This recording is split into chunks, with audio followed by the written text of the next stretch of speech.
So we've got some of our pumpkins that have been curing here, and this one lost its stem. And although actually it does look like it's going to cure up anyway, despite losing the stem, it was well developed enough that that would happen. We're going to go ahead and use this one for making some pumpkin soup. So stay tuned. Pumpkin soup today with bacon and canna root.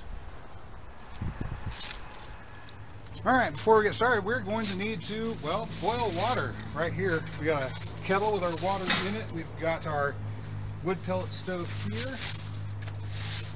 But today we're not going to use wood pellets. We're going to use a little bit stronger fuel. Hazelnut husks. Yep. We've been saving these up for, well, the times when they're going to come in handy. Like today.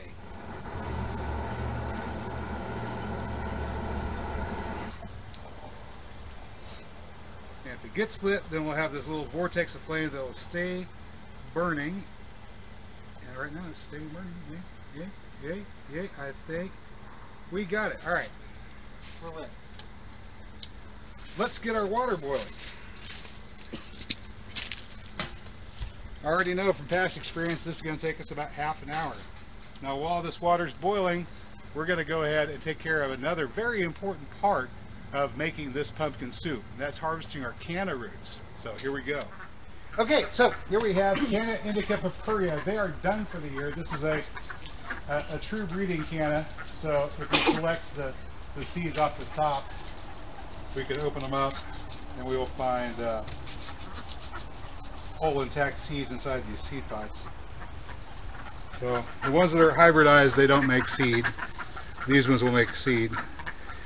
What will grow out of the seed? Well, it'll be a canna. That's all I can guarantee you, because we have several different varieties of canna growing, but there we go. If I wanted to start my own custom cannas, I could use these to do it. I could also substitute these for buckshot, because they're pretty hard.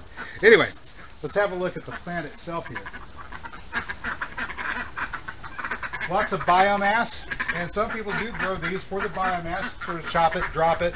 We're going to go ahead and harvest that biomass right now. This will go out into the corn patch. There's going to be a lot of disruption involved in harvesting these. So if this is someplace where you're trying to focus mainly on soil building and you don't want a lot of disruption, don't plant them there. So these are better places where you've already done some work, your soil has already gotten loosened up a bit, and you have space to grow something that can get a little big down there. There we go. You can see how big the clump is. That's a huge clump. Yeah, okay. So there's a lot of food in there. A lot of food, and all you have to do to grow these is plant them somewhere where they're going to get an ample supply of water. They don't mind a bit of shade. They can grow under your canopy trees in your herbaceous perennial layer. So you can put vines up them, small vines, beans, peas, stuff like that, if you want to layer in another crop. They are rather large, have a sturdy fork when it comes time to extract them, because boy, there's a lot there. But we're almost to the point where somebody could take a hold, pull some up, grab those. I think these two right here. Right here. You can pull them up. Oh, we broke some roots loose. We broke something loose. That's okay. Let's toss that to the side for the moment. That's okay. That's okay. This is what it broke loose from. See, when I said you've got a good storage root, that's a root vegetable. Look at the size of this puppy right here. That is all starch, all calories, really good stuff. There you go. I'm going to toss that in the tote. And we're just going to start by making a cut through the top like so, all the way down through the meat of the pumpkin and through to the other side, just like that. And there you have the seeds and the pulp on the inside. This is where seeds can be saved for planting. They can be roasted. They're very tasty, actually, roasted. The pulp, of course, is good for animal feed. The ducks will eat that stuff. If the ducks don't eat it, the worms will, and the ducks will eat the worms. So either way, we can get full use out of every part of this plant. Let's check on our water here. We're still burning. Are we boiling? We're not quite boiling yet, but we're getting there. All right. Well, as that gets closer to boiling, let's show you what we're doing in there. We're going to get a couple of pounds of this canna root. There's probably a good half pound. I bet that's about a pound easy. Pound and a half. There we go. That's about 2 pounds worth of canna root. That'll be fine. Now the rest of this we're going to pack up. This will go ahead and cook. Take this about 2 pounds worth.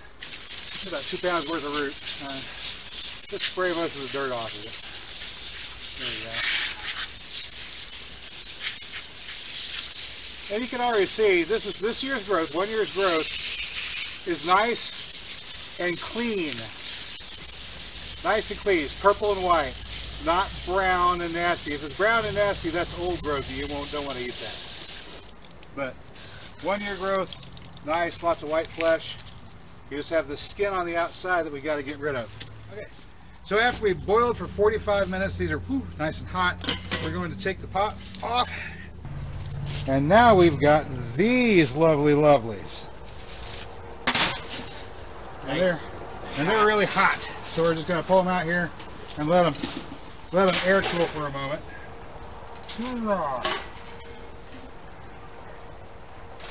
Looking like little aliens. But we need these to cool off before we handle them. So we're just going to let them sit here and get cool. Meanwhile, well, we've got our pot ready. Let's go ahead. Start steaming some pumpkins. Okay, for this next stage, we are going to be preparing our pumpkins, and we're just going to be steaming them. We're not going to be boiling them or anything like that. So we only need about 1 inch to 1.5 inches of water at the bottom of the kettle. Just like that. We're going to take our pumpkins shell side down. If you put it meat side down, they'll stick. You don't want that happening. Put them shell side down, and then they won't stick. They won't stick to the bottom. So you're going to have just that rind making contact with the bottom of your pot. And then you just put them in. You don't need to worry, as long as they will all fit in the pot here. And you can cover them up with the lid. Once we get the water up and started to boiling, we'll reduce it to simmer, and then we want to steam these for about 1 full hour. So we're going to steam them for an hour. That'll make them nice and tender. You can scoop them out with a spoon. Okay, so how to properly skin a canna. This is what you tuned in for here. You take your canna root, you've par cooked it 45 minutes boiling water, and you've allowed it to cool so you can handle it. You cut it in half with your knife just like that, and look inside. Look at all of that lovely, lovely starch right in there. And you just want to grab the skin right here at the outside, and it should peel away very, very easily here. And you just peel it away. Now you got your canna root you've peeled out. You got the other one here, and there again, very, very simply slip that right off, just like that. Just like that. That's easy, guys. It's that easy. There we go. So this particular vegetable originated in South America, where it was grown for centuries upon centuries before the Europeans discovered it. The Europeans discovered that cannas made nice, pretty flowers, and so they got exported to gardens as ornamentals, an ornamental flower from the New World. That's how they got spread. But of course, if you get the right ones, well, they still make these lovely, huge, starchy rhizomes that are so easy to grow and so wonderfully filling. Alright, so we're going to scooping out the insides with a spoon. Is very, very easy to do once you've steamed the pumpkin. Right now our only issue is they haven't cooled off fully and they're a little bit on the warm side. Yeah. But that's okay, we'll survive. All right, looky there. Now we got our bacon brown and the onions nice and tender, starting to caramelize a bit. That's perfect. They're just sweet right there, right? This is perfect. We're going to get these to the side and cover them up. Incidentally, it's not just onions, but if you got celery or lovage, which you could use to add a celery flavor, you can put that in at this stage. Our lovage is small and puny and needs time to grow to become a magnificent bush. So I'm using celery salt at the moment. And because it's already in a salt, we're going to add it a little bit later in the process. Okay, so we got our pumpkin pulp out of the pumpkins. There we go. That's about a good, I don't know, what do you think? Maybe 3 pounds? About 2 or 3 pounds. Somewhere around Maybe 2 or 3 2.5 pounds. All right, so we've got 3 pounds of pumpkin, give or take. We're going to add about a quart or so of cow squeezins. That's not even a quart. About that much. We want it to be enough that we can stir it around here. Let me go ahead and get the camera in close. We want to have it just enough that we can get it to stir around here, kind of like you're getting your cereal and milk together, right? Just look at that, like a porridge. There we go. And we're going to get that stirred up, and we're going to heat this up. And once it gets to stewing nicely, we'll bring in the immersion blender. You could always use a potato masher, but an immersion blender gets it creamy quick. So we're going to get this to that point, and then we'll bring in the immersion blender. Oopsie, that's a piece of shell right there. That small one, you could eat that. Nobody'd notice, nobody'd care. The shell is almost completely cooked up at this point too. So. All right, so we're going to cook this down. We're going to add our celery salt and some garlic at this particular point too. There's another piece of shell. There we go. We'll add our celery salt, we'll add some garlic, and a little crack of black pepper in here. And whenever this starts to bubble up and start to get a little foamy on them in the middle here, then we'll go ahead and bring out the blender and make it nice and creamy. All right, now after you've got this done for a minute or two, you have a nice creamy texture, which is really kind of the hallmark of your pumpkin soup. Now you've got your bacon and onions right here. Other herbs, aromatic herbs like celery and lovage go in at this time if you've got them.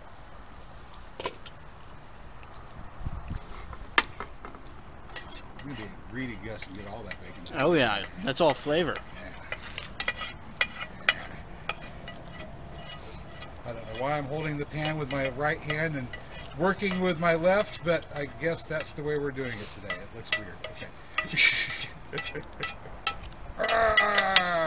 And Mary says, it didn't tell you said something. There we go. All right, bacon and onions in here. And now we've got our canna root pieces, which we already cut up into bite-sized pieces. And we put all of that in there. Stir together. And now we need to add a little bit more milk, season and heat. All right, so here we are. We're 3 days later. This soup has been in the pot, either in the fridge or on the stove, cooking down or keeping for 3 days. And I just wanted to show you our canna root there is still a nice big chunk. It hasn't disintegrated. As a matter of fact, the texture of the soup has not changed. It's the same consistency as when we made it, which is kind of unusual, right? You make a potato soup, it gets thicker. This, nope, it's as thick as it was when we started. And what does it taste like? Well, it tastes like potato soup with bacon is what it tastes like. Pretty good. Okay, that's all I got for you today, good people. As always, I hope you found this video informative or entertaining, and if you did, you know what to do. I'll catch you next time. Until then, get out there and get growing.